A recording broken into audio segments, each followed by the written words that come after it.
नमस्कार दोस्तों, मैं विनीता सिंह, नव भारत समाचार के कार्यक्रम हस्ती के साथ मस्ती में। और आज जो शख्सियत हमारे साथ यहाँ स्टूडियो में मौजूद है, उनका नाम है श्रीमती अलका मनोज। वो एक फैशन डिज़ाइनर भी हैं, वो एक पॉलिटिशियन भी है और वो एक बिजनेस वुमन भी है। तो आइए उनसे जानते हैं और इस चर्चा के माध्यम से हम जानने की कोशिश करते हैं कि उनका आज तक का यह सफ़र ज़िंदगी का कैसा रहा। तो अलका मनोज जी, आपको हमारे सारे दर्शकों को और हमारे नव भारत समाचार की तरफ से नमस्कार। नमस्कार विनीता जी, नमस्कार मेरे भाइयों बहनों। मुझे बहुत खुशी है यहाँ पे आके। अलका जी, हम सबसे पहले स्टार्ट करते हैं। हम सब जानते हैं कि आप एक फैशन डिज़ाइनर हो, आप एक पॉलिटिशियन हो, आप एक बिजनेस वुमन भी हो, बट एक नन्ही अलका मनोज को हम जानना चाहते हैं, क्योंकि हम जानते हैं कि आपका जो बैकग्राउंड है वो बिहार से संबंधित है। आप बिहार से हैं, बिलोंग करती हैं। तो आपने बिहार के अपने लाइफ के उस हिस्से के बारे में हमारे दर्शकों को आप कुछ बताना चाहेंगे? अपने बचपन के बारे में हमारे दर्शकों को आप कुछ बताना चाहेंगे? बचपन तो हमारा एकदम बहुत ही ज़्यादा सिंपल था, क्योंकि मेरे जो बड़े पापा हैं जिनके साथ मैं बचपन में रहती थी, तो वो एक टीचर थे और मेरे ग्रैंडफादर फार्मर्स थे। तो हम उस फैमिली से बिलोंग करते हैं। और मेरे फादर वो साइंटिस्ट थे एंड DMRL में डायरेक्टर थे यहाँ हैदराबाद में।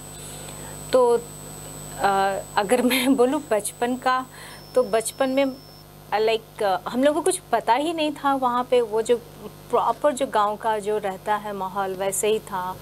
वही चीज़ तो हमारे दर्शक जानना चाहेंगे कि आपकी वो जर्नी बिहार के एक छोटे से गांव से लेकर हैदराबाद जैसे मेट्रो शहर में आकर अपनी एक आइडेंटिटी बनाना, एक लेवल तक पहुंचना, वो जर्नी कैसी रही? और इन चीज़ों को अगर हमारे दर्शक जानेंगे तो शायद उनको भी एक मोटिवेशन, एक इंस्पिरेशन मिलेगा आपकी लाइफ की जर्नी को देखकर। तो हम इसीलिए हम जानना चाहते हैं कि कैसे आपका सफ़र बिहार से शुरू होकर के हैदराबाद तक कैसे पहुंचा?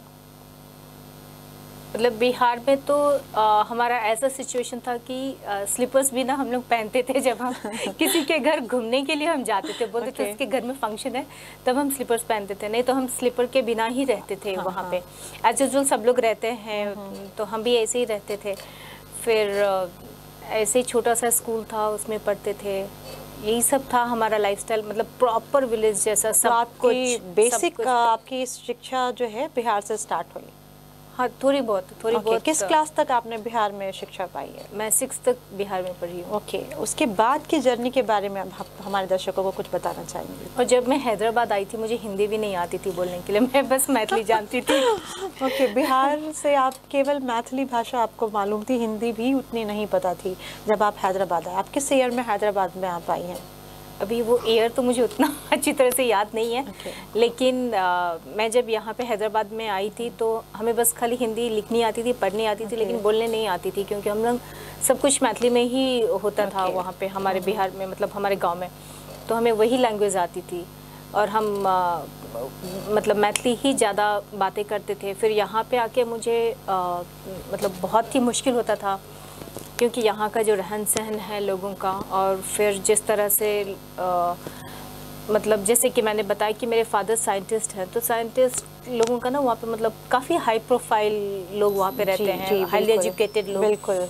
मेरे फादर भी मतलब उनकी अलग एक कॉलोनी होती है, वो अलग। हाँ, मतलब सब कुछ एकदम अलग है, एकदम डिफरेंट सा होता है। वो मेरे लिए एकदम नया था, टोटली डिफरेंट था कि मैं मतलब एडजस्ट कर पाऊंगी या नहीं, वो समझ में नहीं आता था मुझे।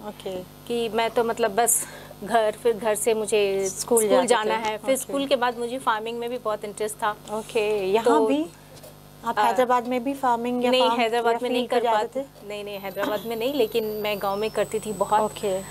मतलब मेरी बड़ी माँ और मेरी ग्रैंड मदर थी, उनके साथ मेरे बड़े पापा, उन लोगों के साथ में जाती थी।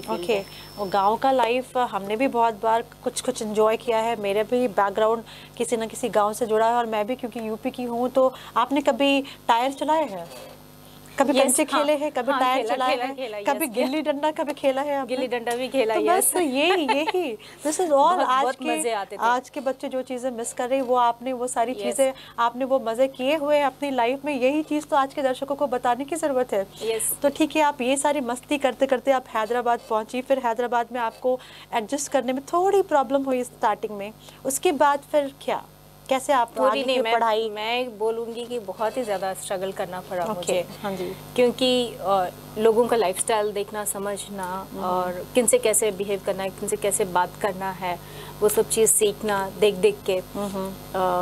वो सब चीज़ में ना, मतलब खाली लोगों को, जब मैं आई थी तो खाली ऑब्जर्व करती थी कि वही तरीका होता है देख देख के सीखना।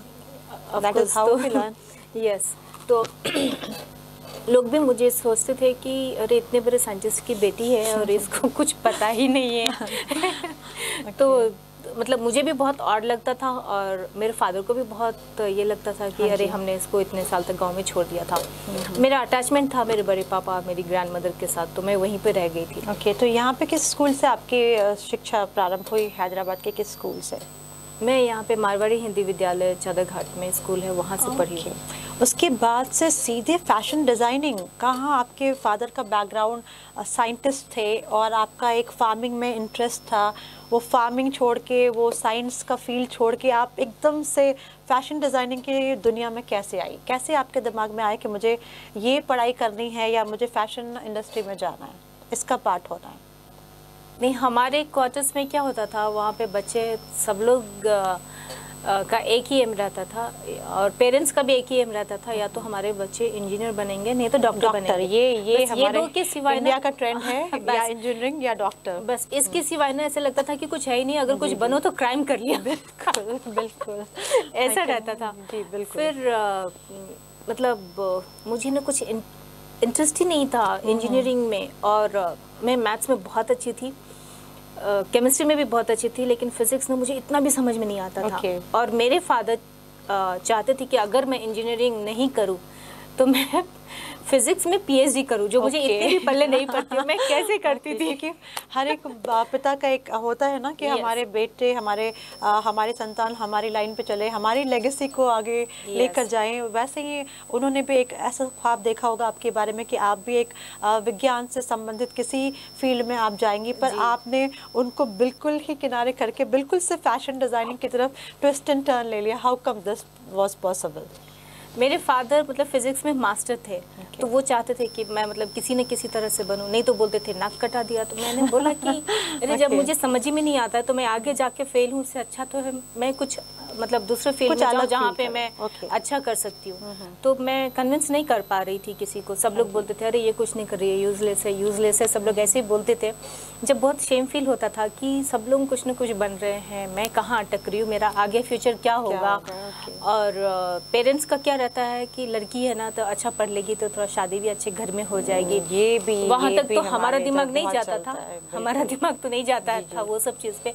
हमारा ये है कि मतलब मुझे भी कुछ बनना है, मुझे भी कुछ करना है, समथिंग डिफरेंट।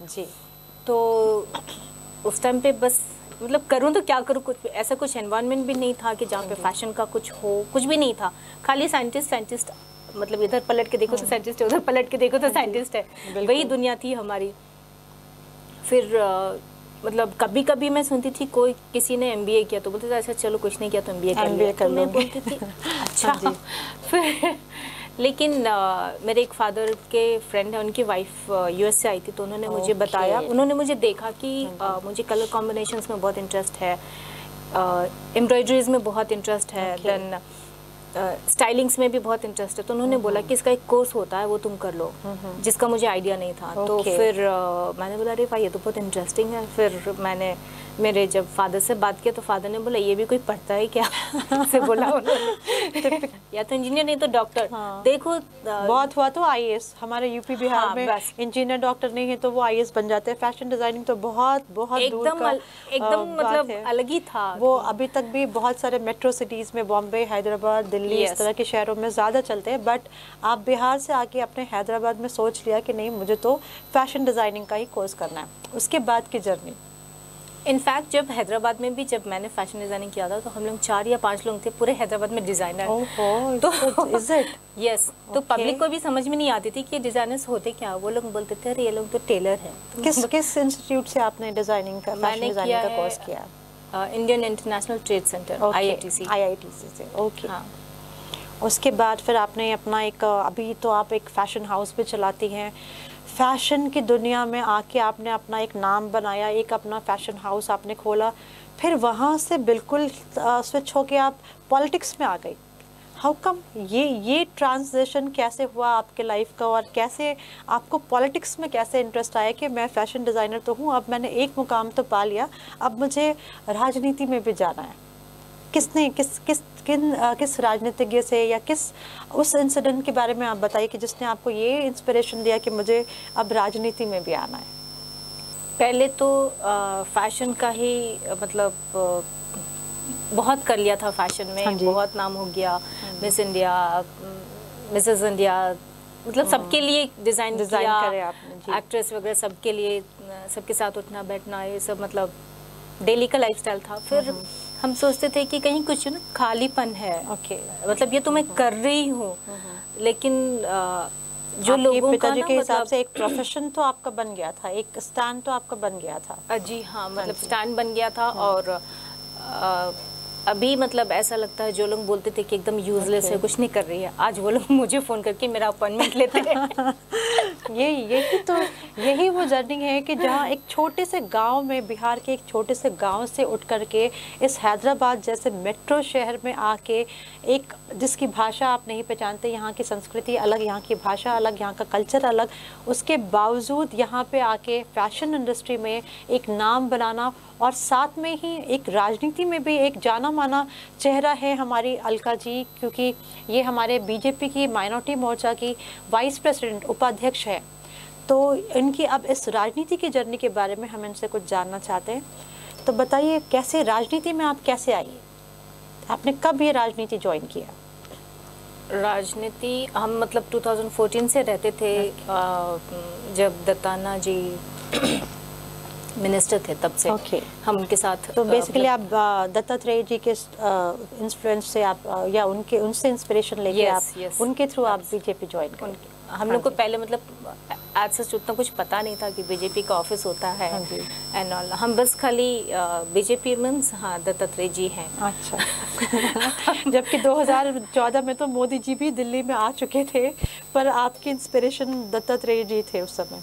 हाँ, मोदी जी भी थे, लेकिन यहाँ पे मतलब यहाँ पे हैदराबाद में, अपने तेलंगाना में उस वक्त, यस, यहाँ पे हमारे का नाम मतलब ऑफिस वगैरह है, वो सब चीज़ हम लोग को पता भी नहीं था। हम बस खाली हमको बोलते थे ये प्रोग्राम में आ जाओ, हम जाते थे, वो प्रोग्राम में आ जाओ, हम जाते थे। फिर उसके बाद धीरे धीरे ऐसा लगता था कि हमें भी कुछ करना चाहिए। हम क्या खाली लोगों को ना बाहर से सुंदर बना रहे हैं, उनका जो मतलब बहुत सारे लोग देखिए आप बहुत फैशनेबल ड्रेस पहने हुए, लेकिन अंदर से ना बहुत दुखी रहते हैं। You wanted to make people happy inside From out, inside, yes. Yeah, and beautiful and happy inside out. That is what your motto was. Fine. बहुत अच्छे सोच है आपकी। तो समाज सेवा की ओर आपका इंटरेस्ट जागा। यही था कि मतलब इतना शोज किया, बिल्कुल ही ग्लैमरस फील्ड है, और बिल्कुल ही एक ग्लैमर वर्ल्ड के लोगों के बीच में आप रहते हैं, लेकिन वहाँ से उठ के उन लोगों के भी बारे में सोचना जिनको आपकी मदद की ज़रूरत है, जिनको आपकी हेल्प की ज़रूरत है, ये स्विच इनके दिमाग में आया। और इस तरह से अलका जी राजनीति में भी अपने दाव आजमाने अब आ चुकी हैं हमारे साथ। तो अब आगे क्या अलका जी? राजनीति में आप आए हैं, समाज सेवा तो ठीक है, समाज सेवा, और हम जिसकी भी मदद कर सके, समाज को आगे ले जा सके, कुछ लोगों का वो कर सके, लेकिन और आपके राजनीति में आपके ऐसे क्या एम्बिशंस हैं? आपकी क्या भविष्य की योजनाएं हैं राजनीति में? राजनीति में देखिए अभी भी आप कितना भी बोल लीजिए, इक्वालिटी नहीं है विथ वुमेन। जी बिल्कुल बिल्कुल बिल्कुल। तो यहाँ पर भी कुछ चेंजेस लाना चाहती हूँ। ओके जी।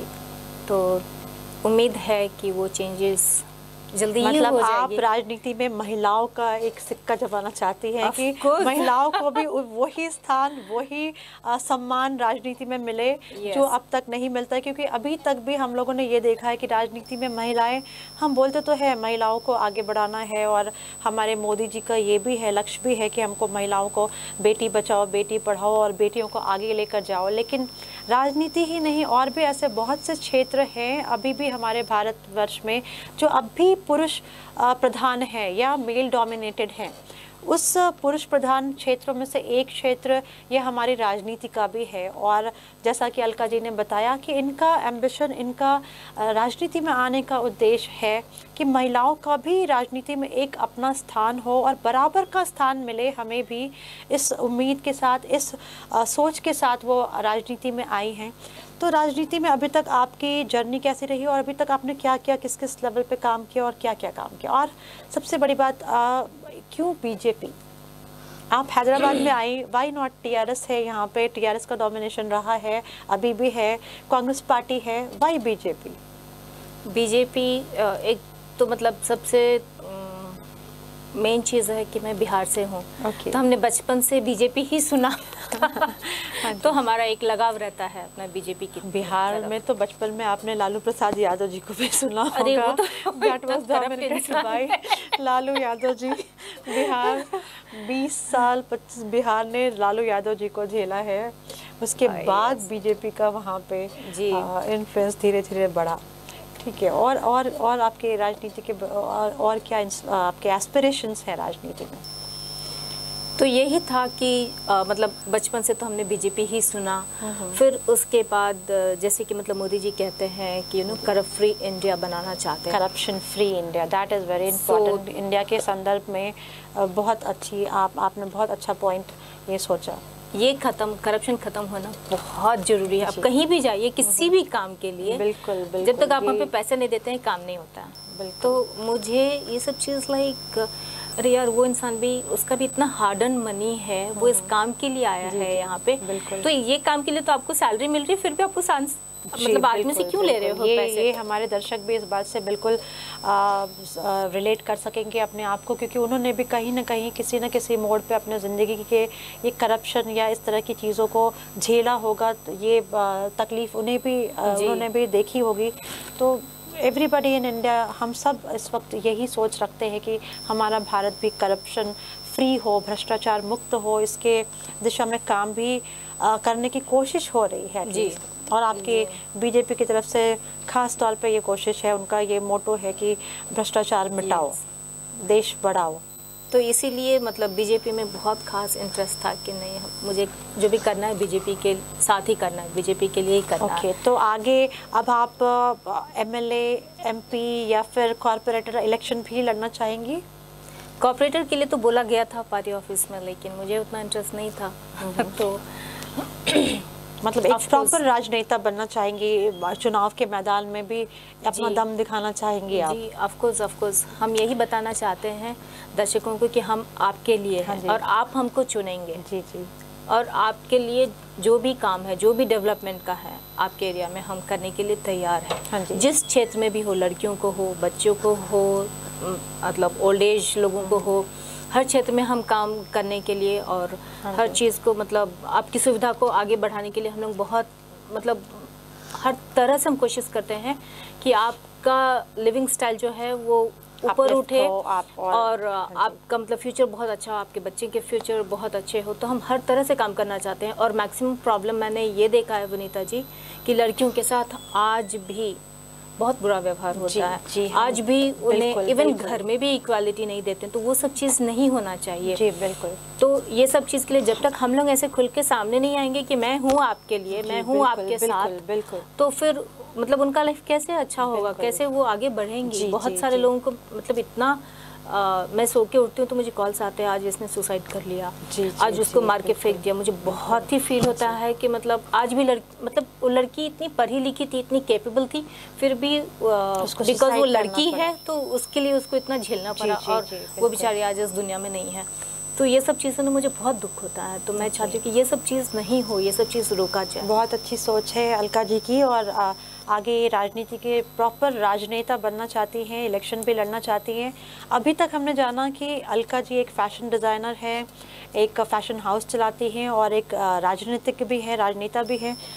हम उम्मीद रखते हैं कि हमारा जो नवभारत समाचार जो ये चैनल है, जो ये मीडिया के क्षेत्र में अभी हमने साउथ में जो कदम रखा है, एकमात्र हिंदी चैनल के माध्यम से, वो अनबायस्ड होगा। वो किसी पार्टी, किसी मजहब या किसी नेता या किसी बिजनेस हाउस का चैनल नहीं होगा, बल्कि ये जनता का चैनल होगा, ये आपका चैनल होगा, ये आपके व्यूज़ होंगे। यहाँ पे हम आपको न्यूज़ दिखाएंगे और आपकी व्यूज़ जानना चाहेंगे, और उम्मीद रखते हैं कि आप सभी दर्शक हमारे इस प्रोग्राम को भी बहुत पसंद करेंगे और हमारे चैनल को भी बहुत पसंद करेंगे और हमारे साथ ज़्यादा से ज़्यादा आप जुड़ेंगे। तो अलका जी, आपके भविष्य के सारे एंडेवर्स के लिए, आपके इलेक्शन के, अब इलेक्शंस जैसे नज़दीक आ रहे हैं, उसके लिए आपको बहुत बहुत शुभकामनाएं हमारे पूरे नवभारत समाचार परिवार की तरफ से। आप आगे और तरक्की करें, यही उम्मीद रखते हुए हम सब दर्शकों से अब आज के अपने इस हस्ती के साथ मस्ती कार्यक्रम में आपसे हम विदा लेते हैं। नमस्कार दोस्तों। नमस्कार।